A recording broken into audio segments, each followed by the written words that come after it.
की कक्षा में हम क्लास 10 की हमारा काव्यखंड हिरोशिमा पाठ को आज हम पढ़ने जा रहे हैं। आप लोग बता सकते हैं कि हिरोशिमा जो शहर है वो कहाँ है? किस देश में? जापान में। बिल्कुल सही बात है। हिरोशिमा स्थान है और इसमें एक कविता लिखी है। किसने लिखी है? सच्चिदानंद मीरानंद वात्स्यायन। आगे का एक छोटा सा परिचय है, आज हम ये जानेंगे। हिरोशिमा सबसे पहले हम जानेंगे कि विधा के रूप में आज हम कविता ये है इसे पढ़ने जा रहे हैं। इसके कवि कौन है? बहुत अच्छी बात है। इनके जन्म तो इनका जन्म हुआ है 7 मार्च 1920। आप देख रहे होंगे बोर्ड पे मैंने पहले ही लिख दिया है। स्थान क्या है? कसेया, जो कि उत्तर प्रदेश में है। कहाँ पर है? उत्तर प्रदेश। आप देख सकते हैं कि हमारे भारत में अगर हम उत्तर प्रदेश की बात करें तो यह स्थान है उत्तर प्रदेश। अज्ञे का जन्म स्थान उत्तर प्रदेश में है, कसेया का। अज्ञे के माता पिता की अगर हम बात करें तो इनकी माता का नाम था बेंती देवी और पिता का नाम था हीरानंद शास्त्री। जैसा कि आप देख रहे होंगे बोर्ड पे मैंने लिखा है। हीरानंद शास्त्री की अगर बात की जाए तो ये एक प्रसिद्ध प्रख्यात पुरातत्ववेत्ता थे। ये कई शिविरों में जाते थे और पुरातत्व खनन का कार्य इनके मार्गदर्शन में होता था। यही कारण है कि अज्ञे का जन्म भी एक पुरातत्व शिविर में हुआ है और शायद इसी का प्रभाव है कि अज्ञे अपने जीवन में घुमंतु रहे। उन्होंने बहुत स्थानों के पूरे हिंदी साहित्य में अगर हम बात करें तो राहुल संकृत्यायन के बाद अज्ञे का स्थान आता है सबसे अधिक यात्रा करने वाले साहित्यकार। इनके अगर भाषा की बात की जाए तो निश्चित तौर पे हम जितने स्थान पे जाते हैं उतने स्थान की भाषा की भी समझ हमारे अंदर आती है। तो ये बहुभाषाविद थे, जैसे इन्हें संस्कृत, अंग्रेजी, हिंदी, फारसी, तमिल, इन कई भाषाओं का इनके पास ज्ञान था। इनकी कृतियों की अगर चर्चा की जाए तो इन्होंने कई कृतियां लिखी हैं, काव्य भी लिखे, उपन्यास, यात्रा, साहित्य, निबंध। आप देख रहे होंगे बोर्ड पे मैंने लिखा है। खासकर इनकी 2 प्रमुख कृतियां हैं, एक है कितनी नाव में कितनी बार और एक है आंगन के पार द्वार। साहित्य अकादमी पुरस्कार इन्हें मिला है आंगन के पार द्वार पर और भारतीय ज्ञानपीठ मिला है इस पर कितनी नाव में कितनी बार। यह अक्सर सवाल पूछा जाता है कि अज्ञे की किस कृति पर उन्हें भारतीय ज्ञानपीठ मिला, तो आप क्या उत्तर देंगे? कितनी नाव में कितनी बार। और जब यह सवाल पूछा जाएगा कि अज्ञे की किस कृति पर उन्हें साहित्य अकादमी पुरस्कार मिला है तो आप क्या उत्तर देंगे? आंगन के पार द्वार। वेरी गुड, बिल्कुल सही बात है। अब हमने अज्ञे का एक छोटा परिचय जान लिया है।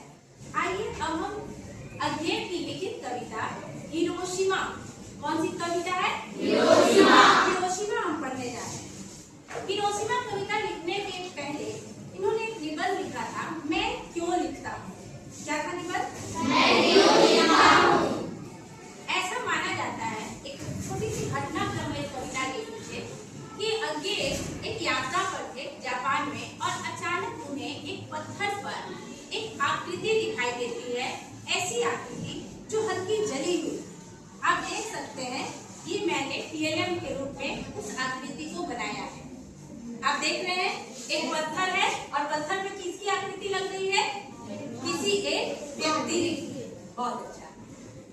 ऐसी ही एक आकृति उन्होंने जापान जाने के क्रम में एक पत्थर पर देखी और वो स्थान था हिरोशिमा के आसपास। उन्हें बड़ी इच्छा हुई, उन्होंने अपने सहयात्री जो उनके मित्र थे उनसे पूछा कि यह आकृति किसकी है। तब उन्होंने उनके जो सहयात्री थे, जो उनके मित्र थे, उन्होंने बताया कि यह आकृति हिरोशिमा कांड से आप परिचित हैं। अभी हाल में ही आज 12 अगस्त है और 6 अगस्त और 9 अगस्त ऐसा कहा जाता है कि विश्व युद्ध जो हो रहा था उसमें हिरोशिमा पर और नागासाकी पर परमाणु बम गिराया गया था। वो उसी समय की बात है कि उन्होंने जब यह आकृति देखी तो पूरे घटनाक्रम उनके दिमाग में आया कि कैसे उस समय घटना घटी होगी। इसी पर उन्होंने कविता लिखी। ठीक है, इस कविता से कुछ PLM भी बनाया है, आप देख सकेंगे। हम एक एक करके देखेंगे। सबसे पहले हम ये जानेंगे कि हिरोशिमा जो कविता लिखी जा रही है वह किस देश में है? जापान में। आप देख सकते हैं ये मैं ग्लोब लाई हूँ। इस ग्लोब में आप देखेंगे कि जापान है और जापान यहाँ है, आपको दिख रहा होगा, थोड़ा सा छोटा है।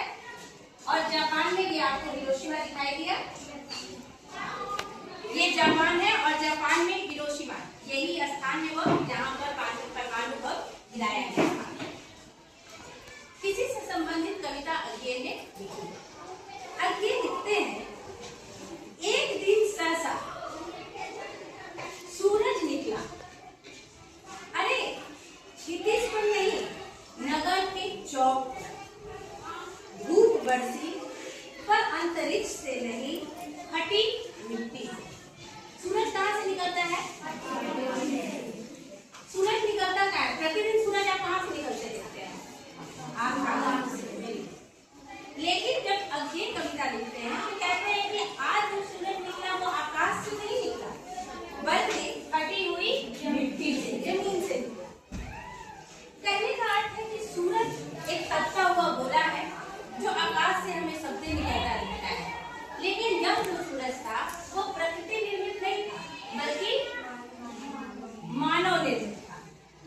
कहते हैं कि एक दिन अचानक एक सूरज निकलता है, क्षितिज से नहीं बल्कि वह फटी हुई मिट्टी से।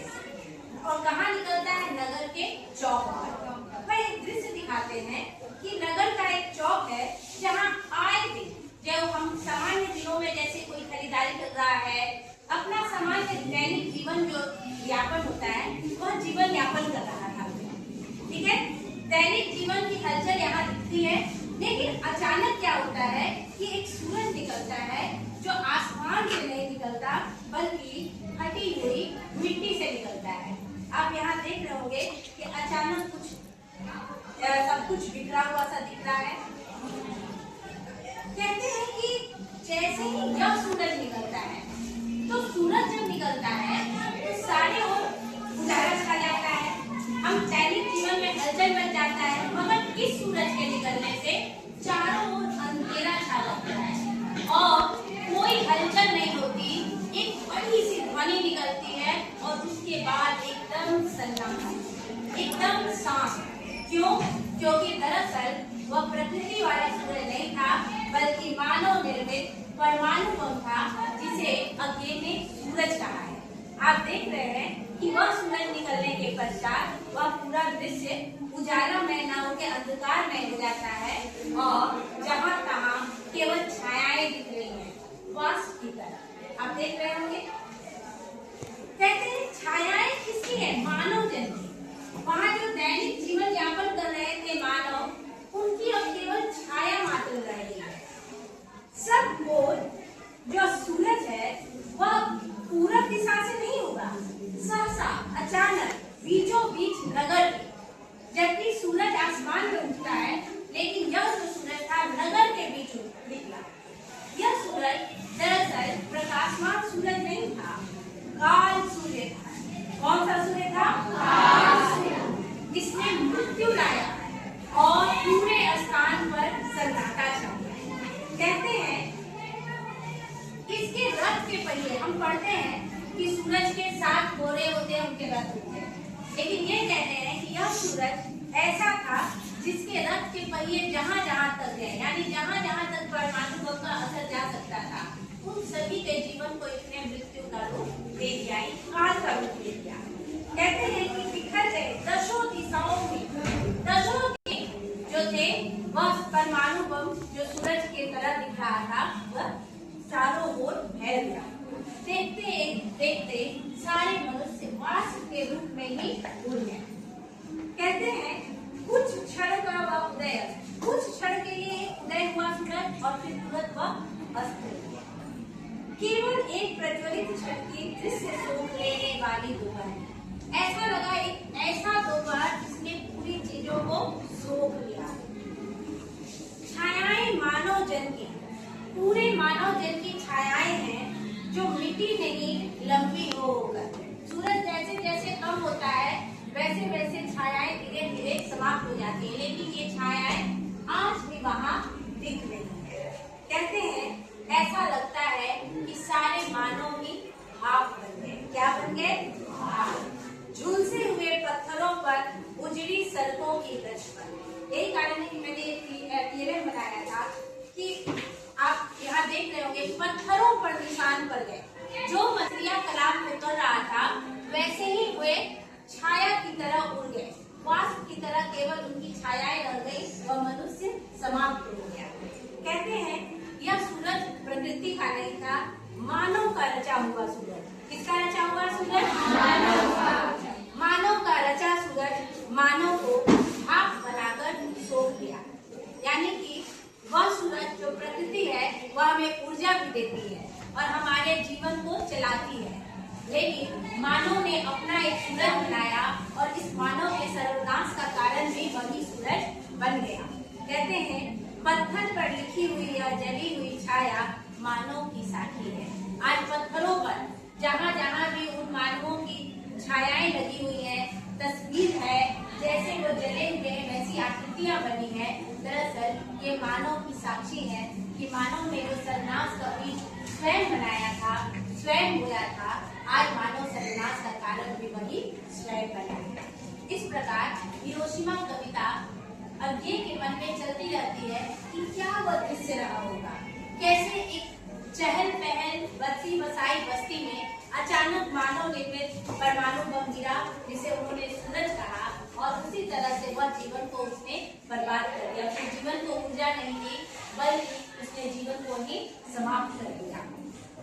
और ऐसा एक बार नहीं हुआ, इस पूरे विश्व पटल पर 2 बार हुआ, एक बार नागासाकी पर और एक बार हिरोशिमा पर। और आज हमने जिस कविता को पढ़ा यह कविता थी